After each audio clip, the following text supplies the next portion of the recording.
اگلی سورہ جو ہے رفقا محترم سورہ ہود، یہ مثنیٰ ہے، زوج ہے سورہ یونس کا، اور دونوں کا نام جو ہے وہ ایک ہی حوالے سے ہے۔ اور جس طرح میں نے عرض کیا تھا کہ سورہ توبہ کا جو خاتمہ تھا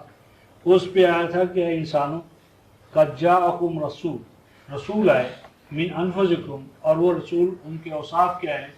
ان کو کہا تھا رؤوف الرحیم، رؤوف الرحیم۔ تو اسی حوالے سے اگلی سورہ جو آ رہی ہے سورہ ہود، اس میں الف لام، الف لام وہ پہلے سے چلا آ رہا ہے، الف لام میم والا، آگے را،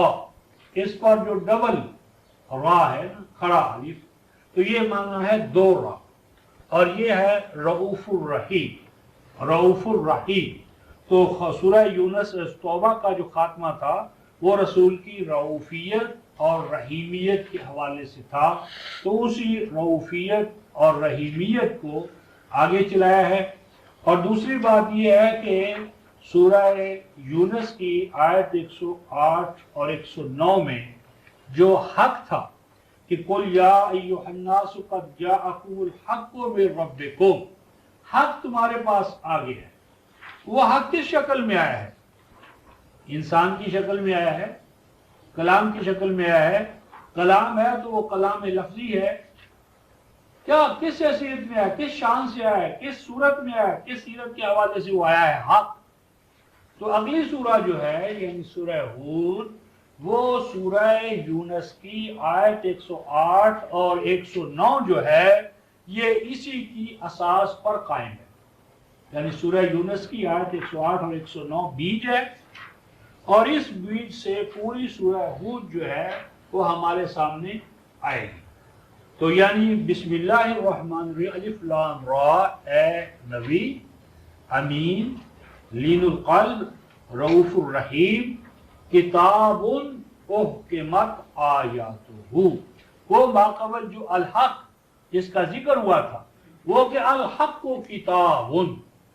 کہ وہ ماقبل جو حق جس کا ذکر فرمایا تھا وہ کیا ہے؟ وہ ایک کتاب گراں قدر، دستور حیات، جس کا کہ وجوب ہے انسانیت پر، فرض کیا گیا ہے۔ ان الذی فرض علیک القرآن 28/85۔ تو یہ ایک تو کتاب وہ معنی فرض، کتب علیکم الصیام، اور دوسرا قاطع وہ معنی پختہ ہونا، قانون کے طور پر ہونا، ایسی چیز کہ جو امر اور امر ہو۔ تو یہ دستور حیات ہے جو دین قیم کا ترجمان ہے، اور نوع انسانی کے لیے اس کی اطاعت، تابعداری، اس کے ماتحت چلنا فرض اور واجب ہے۔ اور یہ کیسا دستور حیات ہے؟ احکمت آیاتہ، اس کی جتنی آیتیں ہیں وہ ساری کی ساری محکم، محکم جو ہے رفتامت تو بتا تو حکمہ، یہ کہتے ہیں کریال، وہ جو لگام، نکیل، وہ جو منہ میں ڈالتے ہیں دابہ کے، جانور کے، تو پھر اس کو جدھر آپ چاہیں لیتے چلے جائیں، وہ ادھر ادھر نہیں جا سکتا۔ تو احکمت آیات، اس کی تمام آیات حکمت والی ہیں، پختہ ہیں، پکی ہیں، اپنے مقام سے ٹلنے والی اور ادھر ادھر ہونے والی نہیں ہے۔ ثم فصلت، اور پھر مزید پر یہ کہ وہ فیصلہ کن انداز میں،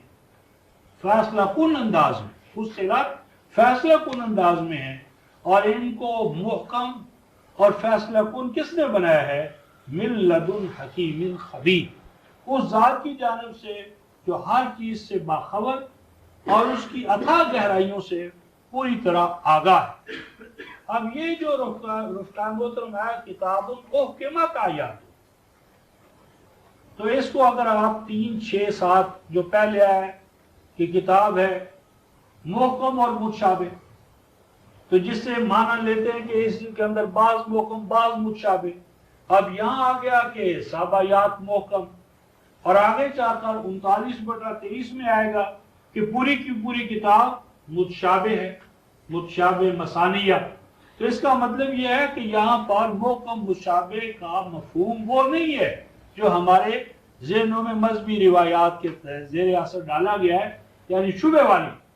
تو اس کا معنی ہے ملتی جلتی، عین مطابق، مثلا جس طرح کا نتیجہ حاصل کرنا ہے اسی طرح کا عمل، تو عمل کا اور نتیجے کا باہم ایک ہونا، ہم جنس ہونا، ہم مثل ہونا، تو محکم اور مشابہ میں تضاد نہیں ہے بلکہ اکارڈنس ہے، مطابقت ہے، ریزمبلنس ہے۔ تو پورے کا پورا قرآن محکم ہے، پورے کا پورا قرآن مشابہ ہے، پورے کا پورا قرآن الکتاب الحکیم ہے، اور پورے کا پورا قرآن مشابہ ہے، ملتا جلتا، آپس میں ہم آہنگ، ہاں ہم آہنگ، مصدق، ایک آیت دوسری آیت کی تصدیق کرنے والی، تائید کرنے والی، اس کو کنسولیڈیٹ کرنے والی۔ اور اس کتاب محکم کا بنیادی جو حکم ہے، بنیادی جو اس کا فلسفہ ہے، بنیادی جو اس کا پیغام ہے، وہ کیا ہے؟ اللہ تعبدوا الا اللہ، کہ تم محکومیت اختیار نہ کرو مگر صرف ایک الہ واحد کی، اور یہ محکومیت ہوگی اس کی کتاب کے ذریعے، اس کے احکام کتاب کی شکل میں، ما قبل جو دستور حیات ہے، اس کے حوالے سے اننی لکم منہ نذیر و بشیر، بے شک میں ہی تمہارے لیے اس اللہ کی جانب سے بتانے کے لیے آیا ہوں کہ اگر اللہ کی عبودیت اختیار نہ کی تو اس کے کیا برے نتائج مرتب ہوں گے، اور اگر تم اللہ ہی کی محکومیت اختیار کرو گے تو اس کے کیا خوشگوار نتائج و ثمرات تمہاری ذات پر، معاشرے پر، جماعت پر، انسانیت پر مرتب ہوں گے۔ تو میں خوشگوار نتائج و ثمرات کی بشارت دینے والا اور انکار کرنے کی صورت میں زوال، تنزل، ادبار، اس سے باخبر کرنے والا ہوں۔ اور فرمایا وَأَنِ اسْتَغْفِرُوا رَبَّكُمْ، اور یہ کہ تم سامان حفاظت طلب کرو اپنے رب سے، مراد یہ کہ تم اس کے نظام ربوبیت کو اختیار کر کے، نظام ربوبیت کو اختیار کر کے اس کا جو پناہ کا، حفاظت کا جو پیغام ہے اس کے اندر آ جاؤ، ثم توبوا الیہ، پھر اسی کے ساتھ جڑے رہو، پھر تمہارا ہر قدم اسی کی طرف اٹھتا رہے، پھر ہمتاً متوجہ رہو اس کے نظام ربوبیت کی طرف، یمتعکم متاعا حسنا، اور یہ نظام ربوبیت اگر تم اپنے ہاں قائم کر لو گے تو پھر وہ اللہ تمہیں اس نظام حیات کے توسط سے ایسا ساز و سامان عطا کرے گا کہ جس ساز و سامان کے اندر حسن ہوگا، توازن ہوگا، اعتدال ہوگا، یعنی ذات انسانی اور جسم انسانی دونوں کے تقاضے ہم آہنگ ہوں گے، فرد اور جماعت کے اندر ہم آہنگی ہوگی، نوع انسانی بحیثیت مجموعی ہم آہنگ ہوگی، اور پوری کائنات کے ساتھ تمہاری سازگاری ہوگی، اور پوری کائنات نفع بخش و فیض رسانی کی جس اصول پہ قائم ہے تو تمہارا یہ عمل بھی اس کے مطابق ہوگا، اور یہ پوری کائنات اشرقت الارض بنور ربہا، تو متاع حسن، صرف متاع نہیں، متاع حسن جب ہوگا تو یہ وہ خوشگوار سامان نشو و نما کہ جو جسم اور جان دونوں کے حسن، دونوں کے لیے حسن کا باعث بنتا ہے، اور یہ ہے نظام ربوبیت اور نظام عبودیت۔ الی اجل مسمی، متعلقہ ٹھہرائے ہوئے نسب العین تک، یعنی حیات عرضی جتنی ہے اور پھر کل نوع انسانی کے حوالے سے جو نسب العین ہے وہاں تک تمہیں یہ ساز و سامان ملتا رہے گا، مرتے دم تک، آخر وقت تک، کسی دور میں بھی کوئی فرد اس سے محروم نہیں ہوگا۔ اور اس نظام ربوبیت و عبودیت کا ایک مزید خاصہ یہ ہے کہ یعطی کل ذی فضل فضلہ، فرمایا کہ اس نظام عبودیت و ربوبیت کا یہ خاصہ ہے کہ یہ عطا کرے گا کل ذی فضل فضلہ، ہر صاحب فضیلت کو اس کی فضیلت، یعنی یہاں پر جو کچھ ملے گا آن میرٹ ملے، یعنی یہ بلا جواز، بلا استحقاق، سفارش کی بنیاد پر، شفاعت کی بنیاد پر، ہاں جی، دھونس اور دھاندلی کی بنیاد پر، دھن کی بنیاد پر، یعنی ہر جس کا حق بنتا ہے، تو اس کے لیے 20/14 میں ارشاد فرمایا تھا کہ ان الساعۃ آتیۃ اکاد اخفیھا لتجزی کل نفس بما تسعی، تو فرمایا کہ اس نظام کا یہ خاصہ ہے کہ یہ نہ صرف تمہاری جائز ضروریات کو پورا کرے گا بلکہ جائز ضروریات کے ساتھ ساتھ رفاہیت بالغہ کا دور آئے گا، اور ہر فرد کو، یعنی یہ 3 دائرے ہیں، عدل، احسان ایتاء ذی القربہ، یامرکم، اللہ حکم دیتے عدل کا، احسان کا، ایتاء ذی القربہ کا۔ عدل جو ہے جتنی جدوجہد اتنا اس کو بدلہ دیا جائے، یہ عدل پہلا درجہ۔ آگے احسان، کہ اگر عدل کی اساس پر جو کچھ ملے اس سے اس کی اپنی ضروریات پوری نہ ہوں، اس کے ڈیپینڈنٹ ان کی ضروریات پوری نہ ہو، کمی رہ جائے تو اس کمی کو پورا کیا، یہ عدل کے بعد احسان۔ اور اس کے بعد اگلی سٹیج کیا ہے؟ ایتاء ذی القربہ، یہ اس طرح دیا جائے کہ تم اپنے گھر میں جس طرح دیتے ہو۔ گھر کے اندر ایک باپ جو ہے وہ اپنے بچوں کو جو اس کی ربوبیت کرتا ہے تو کس بنیاد پر کرتا ہے؟ تو یہ نظام ربوبیت جو ہے کہیں باہر سے لانے کی ضرورت نہیں ہے رفقائے محترم، ہر فرد اس کو اپنے تجربے سے خود گزرتا ہے اور گزر رہا ہوتا ہے۔ صرف وہ حرص اور لالچ نے اس کے لیے چار دیواریاں جو کھڑی کر دی ہے نا، کہ اس نظام ربوبیت کو ہم اپنی چار دیواری میں رکھیں گے اور باہر دوسروں کو اس میں شامل نہیں کریں گے، صرف ہمارا یہ ہے، اور ہم ڈرتے ہیں۔ تو قرآن کہتا ہے نہیں، تم ڈرو نہیں، اس نظام کو پھیلاؤ۔ تو یؤتی کل ذی فضل فضلہ وان تولوا، اور فرمایا کہ اگر وہ اس نظام ربوبیت کو قبول کرنے سے کنی کترائیں تو پھر ان کو بتا دو فإنی اخاف علیکم عذاب یوم کبیر۔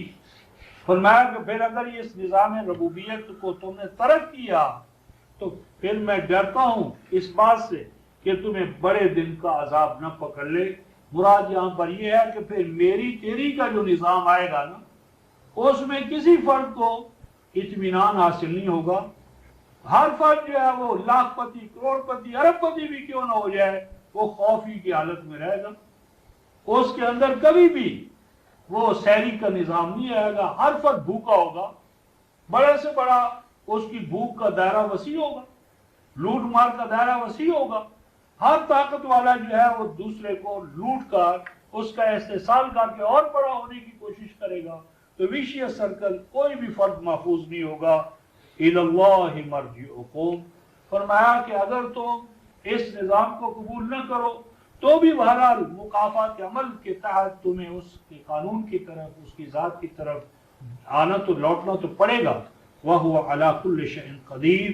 اور اس نظام ربوبیت کا یہ خاصہ ہے کہ ہر ایک قانون مقافات عمل کے تحت زندگی گزارے گا، اور ان سب کے اوپر اللہ تبارک و تعالیٰ کے پیمانوں کی حکومت ہو۔ اللہ نے جو پیمانے ٹھہرا دی اقدار ہیں، اقدار وہی جو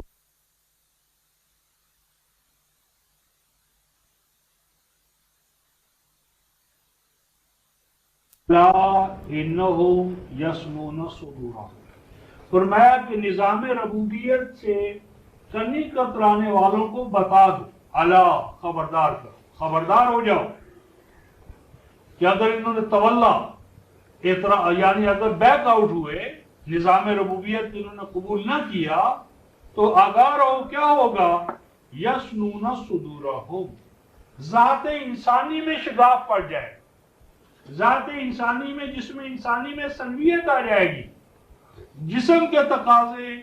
اور طرح پورے ہوں گے، ذات انسانی کے تقاضے اور طرح، دونوں کے اندر ایک ویج قائم ہو جائے گی، سنویت آ جائے گی، اسنانیت، یعنی ذات انسانی شگاف، دراڑے، پھٹن، جدائی، تو ہر فرد دوسرے فرد سے جدا ہو جائے گا، خود انسانی ذات جو اس کے اندر شگاف اور پھٹن پیدا ہو جائے گا۔ تو یاد رکھو یسنون صدورہم، تمہارے فیصلے وحدت کی اساس پر نہیں ہوں گے، سنویت کی بنیاد پر ہوں گے، جسم اور جان کے تقاضے الگ الگ ہو جائیں گے۔ لیستخفوا منہ، اس لیے کہ تم ہر ایک دوسرے فرد سے پوشیدہ رہنا چاہے گا، چھپنا چاہے گا، یعنی ہر فرد دوسرے فرد سے لوٹ مار کر لینے کے بعد ہر فرد دوسرے فرد سے خائف ہوگا، اطمینان ختم۔ اطمینان تو تالیف قلب سے اخوہ سے قائم ہوتا ہے۔ تو جب تم اس میری تیری کے نظام کو لوگے تو شگاف اور پھٹن پیدا ہوں گے، اور ہر فرد دوسرے فرد سے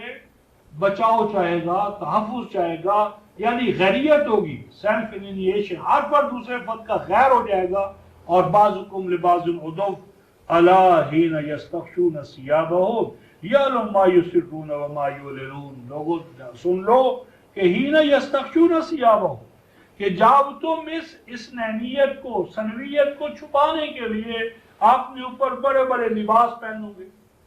مراد یہ ہے کہ اس حقیقت کو چھپانے کی کوشش کرو گے کہ نہیں صاحب ہماری ذات تو بڑی ہم آہنگ ہے، ہمارا معاشرہ تو بڑا ہموار معاشرہ ہے. نہیں، ہموار معاشرہ نہیں ہو سکتا. ہموار معاشرہ صرف نظام ربوبیت سے قائم ہوگا. نظام ربوبیت کو جب بھی ترک کرو گے، نظام سرمایہ داری، میری تیری کا نظام، جاگیرداری کا نظام، اجارہ داری کا نظام، کرایہ داری کا نظام، یہ نظام ربا، یہ جب بھی آئے گا تو کیا کرو گے؟ یستخشون ثیابہم، اپنے اوپر فریب کارانہ انداز میں چھپانے کی کوشش کریں گے، اپنے آپ کو چھپائیں گے لباس میں، کپڑوں میں، طرح طرح کے ہیلو بہانوں میں. لیکن یعلم ما یسرون وما یعلنون، لیکن وہ اللہ تو جانتا ہے، اس کا قانون مکافات عمل تو جانتا ہے وہ کہ جو ظاہر کرتے ہیں، جس کو پوشیدہ رکھتے ہیں، طے درتا ہے جو تضادات پیدا ہوتے ہیں، ذات انسانی کے اندر جو گرہیں پیدا ہوتی ہیں، ریزرویشن جو لگتی ہیں، تو ایک فرد دوسرے فرد سے جس طرح مجتنب رہتا ہے، تو قانون مکافات عمل انہ علیم بذات الصدور، وہ اس سے پوری طرح باخبر ہے ان جذبات حسد و رقابت سے جو ایک انسان دوسرے انسان کے بارے میں پالتا ہے، انہیں پروان چڑھاتا ہے. اب اسی نظام ربوبیت کے حوالے سے بات فرمائی وما من دابۃ فی الارض الا علی اللہ رزقھا. فرمایا کہ روئے زمین پر کوئی دابہ نہیں، وہ اینیملز ہو، حیوانات ہو، حشات الارض ہو یا انسان، مگر ان سب کے لیے جو روزی ہے، سامان نشو و نما ہے، وہ اللہ کے ذمے ہے. یعنی اللہ تعالیٰ نے تمام کے تمام دواب کے لیے زمین پر ان کا رزق پھیلا رکھا ہے. اللہ تعالیٰ نے وسائل رزق سب کے لیے پیدا کیے، لیکن جو زور آور ہیں، زوردار ہیں، انہوں نے بعضوں کو محروم کر رکھا ہے اور بعضوں کو اس سے وہ فیضیاب ہونے نہیں دیتے. اس میں آگے جو سورہ آ رہی ہے رفقان محترم الحجر، اس میں ایک عجیب لفظ قرآن حکیم نے استعمال کیا ہے، یہ کہ اس میں ان کے لیے بھی وسائل ہیں، رزق ہے 15/20. فرمایا مددناہا والقینا فیہا رواسیہ وانبتنا فیہا من کل شیء موزون وجعلنا لکم فیہا معایش ومن لستم لہ برازقین. کیا سرمایہ داروں، جاگیرداروں، وڈیروں، کہ اللہ تعالیٰ نے تو تمام دواب کا حق رکھا تھا، سب کے لیے اس نے وسائل نشو و نما پیدا کیے، لیکن پھر تم ڈنڈی مارتے ہو، کیا کرتے ہو؟ من لستم لہ برازقین، تو وہ رزق پہنچانے کی ذمہ داری جب تمہارے اوپر ڈالی جاتی ہے تو بعضوں کو تم پہنچاتے ہو اور کثیر کو اس سے محروم کرتے ہو. تو یہ جو ذمہ داری ہے رفقائے محترم، یہ اللہ تعالیٰ تو اپنے قوانین طبیعی کے تحت، نظام طبیعی کے تحت پوری کر چکا ہے. اب اس کی جو ایک سوشلائزیشن ہے، اس کے لیے اس نے انبیاء کو بھیجا، ہمیں نظام ربوبیت عطا کیا، تو اس نظام ربوبیت کو ہم اپنی عملی زندگی میں نافذ کریں. تو اس نفاذ کی ذمہ داری آپ پہ اور میرے اوپر ہے. اور اس اللہ تعالیٰ کا یہ نظام ربوبیت کیا ہے؟ یعلم مستقرها ومستودعها کل فی کتاب مبین. فرمایا کہ وہ اللہ اشیاء کو تدریجی طور پر ارتقائی مراحل سے گزارتا ہے. وہ اللہ جانتا ہے مستقرہ کہ کون سی چیز کن کن ارتقائی مدارج سے گزر کر اپنی تکمیل ذات کرے گی. تو وہ یا کہ نوع انسانی کے اندر جو نظام ربوبیت ہم نے قائم کرنا ہے، وہ بھی ہر فرد کے مستقر کو، تو اس کا بچپن ہے تو اس کو اور خوراک دی جائے گی، جوانی ہے تو اس کو اور خوراک دی جائے گی، بڑھاپا ہے تو اس کو اور خوراک دی جائے گی. اسی طرح جوانی، بچپن، بڑھاپا، اس سے متعلق جو اقدار ہیں وہ الگ الگ. تو مستقل یعنی گویا کہ یکساں لاٹھی کے ساتھ سب کو نہیں ہنکا جائے گا. ہر ایک جس سٹیج پر ہے اور اس نے اگلے سٹیج پر جانا ہے تو ان سب کا لحاظ رکھا جائے گا. مستودعہ آخری سٹیج، کہ جس طرح بیج نے، آم کی گٹھلی نے آم بننا ہے تو اس ارتقائی مراحل سے اس کو گزارنے کا ہر دور کے تقاضے الگ الگ ہوں گے. تو فرمایا کہ وہ اللہ جانتا ہے، یعنی اس نے قانون مکافات عمل کے تحت اقدار وحی کے اندر اس بات کو ضبط کر دیا ہے کہ کون سی چیز کن کن مراحل سے گزر کر آخری انجام تک پہنچے گی. کل فی کتاب مبین، وہ یہ تمام چیزیں اس نے اپنی کتاب مبین، کتاب کائنات کے اندر، صحیفہ فطرت کے اندر، اور کتاب تنزیل الفاظ الہی کے اندر اور اعمال الہی کے اندر ان کی تفصیلات موجود ہیں. اور وہ اللہ کہ جس نے یہ قانون ٹھہرایا کہ ایک چیز تدریجی مراحل سے گزر کر کس طرح اپنے کمال مطلوب کو پہنچے گی، تو یہ تدریجی طور پر کمال مطلوب کو پہنچانا یہ اللہ تعالیٰ کی اتنی پختہ پائیدار سنت ہے کہ اس کا اس نے ہر مرحلے میں خیال رکھا. مثلا فرمایا هو الذی خلق السماوات والارض فی ستۃ ایام. تدریج کا خیال رکھنا، تدریجی مراحل سے گزار کر کمال مطلوب تک پہنچانا، یہ اس اللہ کا، وہ اللہ جو تمہیں کہہ رہا ہے کہ اس تدریجی اصول کو سمجھو، تو یہ وہی اللہ تو ہے کہ جس نے کائنات پست و بلند کو، زمینی آسمانی کروں کو پیدا کیا، تو پیدا کیا فی ستۃ ایام، 6 مراحل میں، مدارج میں، سٹیجز میں. حالانکہ وہ کن فیکون کا مالک تھا، لیکن اس کے باوجود اس نے تدریج کو اصول بنایا تاکہ نوع انسانی اس تدریجی اصول کو سمجھے اور زندگی اس کے مطابق ڈھالے، نظام کو اس کے مطابق ڈھالے. وَقَانَ عَرْشُهُ عَلَى الْمَاءِ، اور اس اللہ تعالیٰ کا عرش اقتدار آج بھی ہمیشہ سے پانی پر، یعنی پانی وہ وسیلہ کہ جہاں سے حیات اور زندگی پھوٹتی ہے. جعلنا من الماء کل شیء حی، یعنی اللہ تعالیٰ نے حیات کے مصادر پر آج بھی اپنا مرکزی کنٹرول رکھا ہوا ہے. اور یہ سارا تخلیقی سلسلہ کیوں پیدا ہوا؟ فرمایا لیبلوکم ایکم احسن عملا، تاکہ وہ اللہ تمہیں نمود ذات کے مواقع فراہم کرے. اگر وہ اللہ چاہتا تو جس طرح کائنات پست و بلند کے اندر جبر و کارن اس کا نظام ربوبیت جاری و ساری ہے، تو ایسا تمہارے ساتھ بھی کر سکتا تھا، لیکن اس نے ایسا نہیں کیا. تمہارے اندر اور انواع حیوانی میں یہ فرق رکھا، اور فرق یہ ہے لِيَبْلُوَكُمْ أَيُّكُمْ أَحْسَنُ عَمَلًا، تو اس نے تمہیں اختیار و ارادہ دیا تاکہ اس اختیار و ارادے کو بروئے کار لا کر تم اپنی ذات کو ظاہر کرو، اس کے اندر کے امکانات جو ہیں پوٹینشل طور پر جو تمہیں ملے ان کی ایکچولائزیشن کرو، اور یہ کرو ایکم احسن عملا، یہ ظاہر کیا جائے کہ تم میں سے کون ہے کہ جس نے عمل کے ذریعے اپنے اندر حسن پیدا کیا. تو گویا کہ اعمال کا مقصود ذات انسانی میں حسن پیدا کرنا ہے. اور فرمایا وَلَئِن قُلْتَ إِنَّكُمْ مَبْعُوثُونَ مِن بَعْدِ الْمَوْتِ لَيَقُولَنَّ الَّذِينَ كَفَرُوا إِنْ هَذَا إِلَّا سِحْرٌ مُبِينٌ، اور اگر تم ان سے کہو کہ بے شک تم سب کے سب نے انجام کار موت کے بعد دوبارہ اٹھنا ہے، تو وہ کہہ اٹھیں گے جو کافر ہیں کہ یہ سب تو جھوٹ ہے، اس کیسے ہوگا، اولین و آخرین کا اجتماع کیسے ہوگا. وَلَئِنْ أَخَّرْنَا عَنْهُمُ الْعَذَابَ إِلَىٰ أُمَّةٍ مَّعْدُودَةٍ، اور اگر ہم پوسٹ کر دیتے ہیں، ذرا ڈھیل دے دیتے ہیں اپنے عذاب کے حوالے سے، یعنی یہ وہ بار بار جو ہے قانون امہال، قانون تدریج، ایک ببول کا بیج اور ایک آم کی گٹھلی دونوں دفعتاً واحدہ ثمر بار نہیں ہوتے، اس میں ایک قانون مہلت ہے. تو وہ قانون مہلت جو ہے وہی قوموں کے لیے تباہی کا باعث بن جاتا ہے. وہ سمجھتی ہیں کہاں ہے ہماری فوری گرفت تو نہیں ہو رہی، جب فوری گرفت نہیں ہو رہی تو آخری گرفت بھی نہیں ہے. تو فرمایا کہ اگر ہم